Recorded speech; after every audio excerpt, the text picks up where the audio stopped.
Meus amigos, estamos juntos mais uma vez para o nosso estudo em grupo das obras de André Luiz e Chico Xavier. Estamos estudando os Mensageiros e hoje é o capítulo 35, o culto doméstico. Nas primeiras horas da noite, Dona Isabel abandonou a agulha e convidou os filhinhos para o culto doméstico. Notando o interesse que me despertavam as crianças, Aniceto explicou.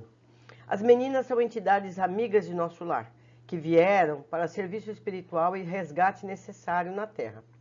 O mesmo, porém, não acontece ao pequeno, que procede de região inferior. De fato, eu identificava perfeitamente a situação. O rapazola não se revestia de substância luminosa e tendia ao convite materno, não como quem se alegra, mas como quem obedece. Com tamanha naturalidade, se sentaram todos em torno da mesa que compreendia a antiguidade daquele abençoado costume familiar. A filha mais velha, que atendia por Joaninha, trazia cadernos de anotações e recortes de jornais. A viúva sentou-se à cabeceira e, após meditar breves instantes, recomendou à pequena Nelly, de 9 anos, fizesse a oração inicial do culto, pedindo a Jesus o esclarecimento espiritual. Todos os trabalhadores invisíveis sentaram-se respeitosos. Isidoro e alguns companheiros mais íntimos do casal permaneceram ao lado de Dona Isabel, sendo quase todos vistos e ouvidos por ela. Tão logo começou aquele serviço espiritual da família, as luzes ambientes se tornaram muito mais intensas. Profunda sensação de paz envolveu meu coração. A pequena Nelly, em voz comovente, fez a prece. Senhor, seja feita a vossa vontade, assim na terra como nos céus. Se está em vosso santo desígnio, que recebemos mais luz, permiti, Senhor, tenhamos bastante compreensão no trabalho evangélico. Dai-nos o pão da alma, a água da vida eterna. Sede em nossos corações agora e sempre. Assim seja. Dona Isabel pediu à filha mais velha lesse uma página instrutiva e consoladora, e em seguida algum fato interessante do noticiário comum, ao que Joanina atendeu, lendo o pequeno capítulo de um livro doutrinário sobre a irreflexão e um episódio triste de um jornal leigo. A primogênita de Isidoro, que revelava muita doçura e afabilidade, parecia impressionada. Tratava-se de uma jovem de bairro distante, vítima de suicídio doloroso. O repórter gravara a cena com característicos muito fortes. A leitora estava trêmula e sensibilizada. Assim que Joaninha terminou, Dona Isabel abriu o Novo Testamento, como se estivesse procedendo ao acaso, mas, em verdade, eu via que Isidoro, do nosso plano, intervia na operação, ajudando a focalizar o assunto da noite. A seguir, fixou o olhar na página pequena e falou.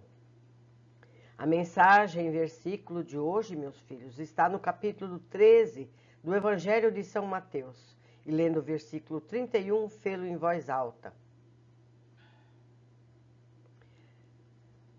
Outra parábola lhe propôs, dizendo: o reino dos céus é semelhante ao grão de mostarda que o homem tomou e semeou no seu campo.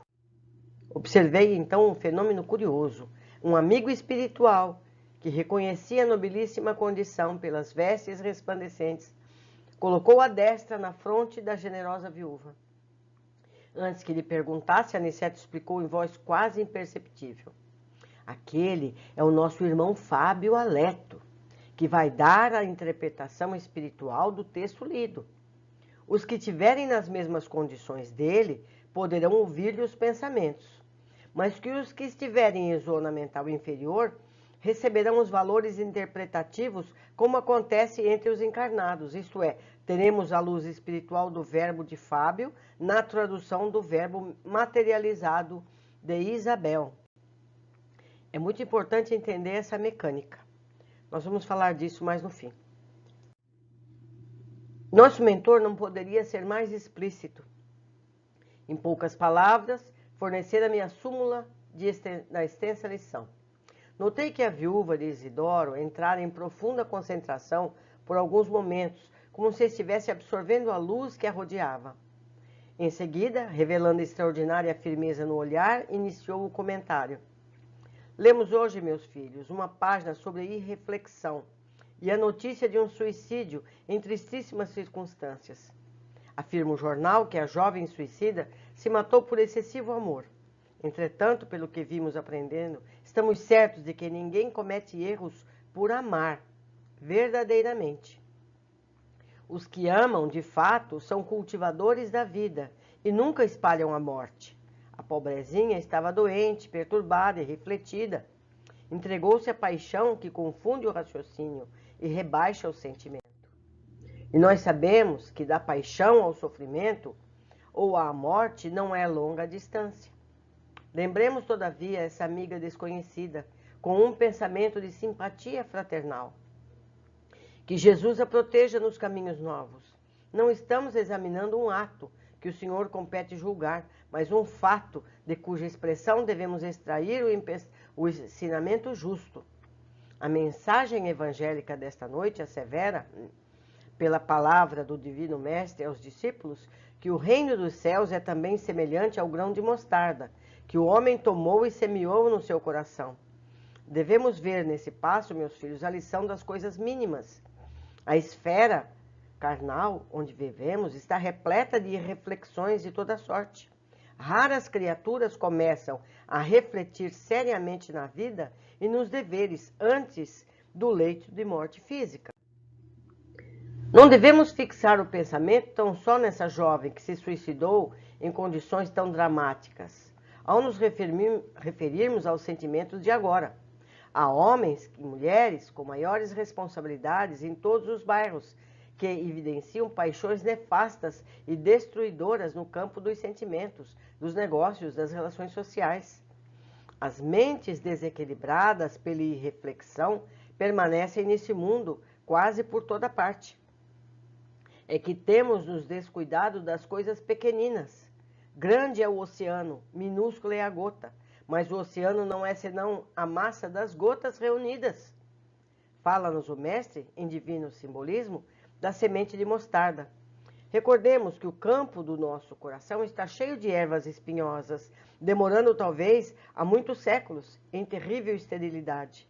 Naturalmente, não devemos esperar colheitas milagrosas. É indispensável amanhar a terra e cuidar do plantio.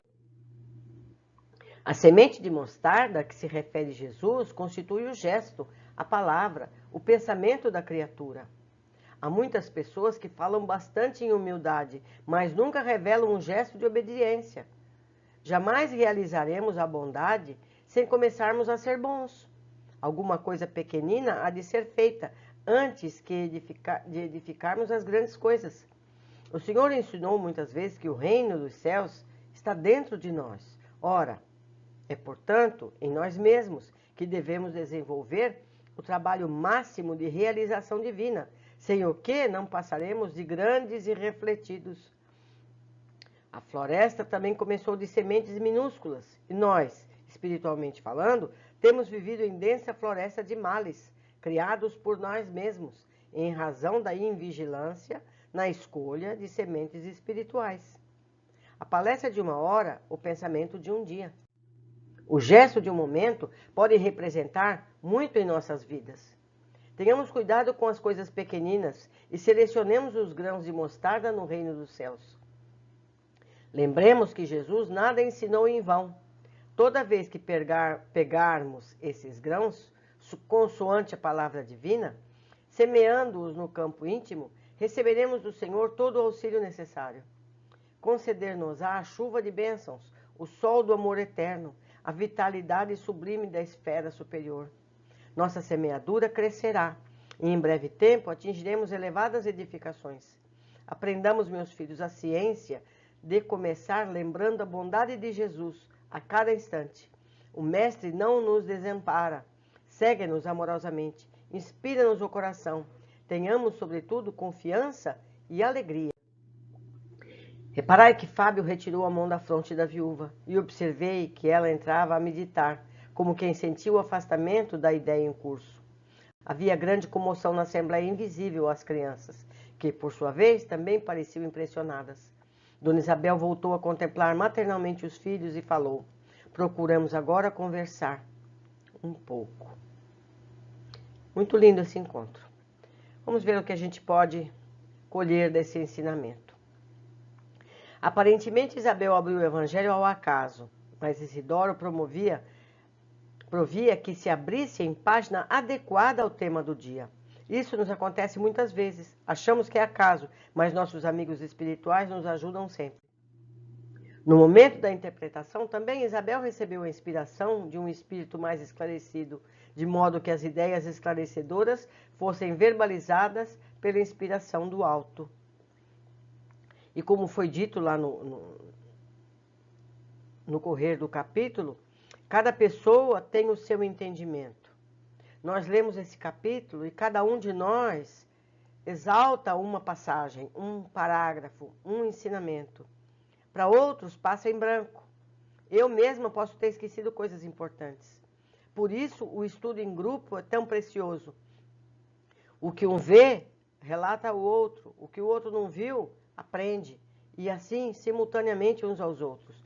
Por isso eu sempre peço, anotem o que vocês observaram, comentem com a gente, para que a gente possa compartilhar e aproveitar ainda mais os capítulos que estamos estudando. Aniceto ainda explica, os espíritos que estiverem no mesmo nível espiritual que Fábio, que inspirava Isabel, puderam ouvir os pensamentos, que é de Fábio. Os que eram menos elevados ouviram as palavras de Isabel, que interpretou a inspiração de Fábio segundo o seu próprio nível espiritual. Eu vou aguardar ansiosa pelos comentários de vocês para que a gente possa trocar mais. Um grande abraço e até a próxima oportunidade.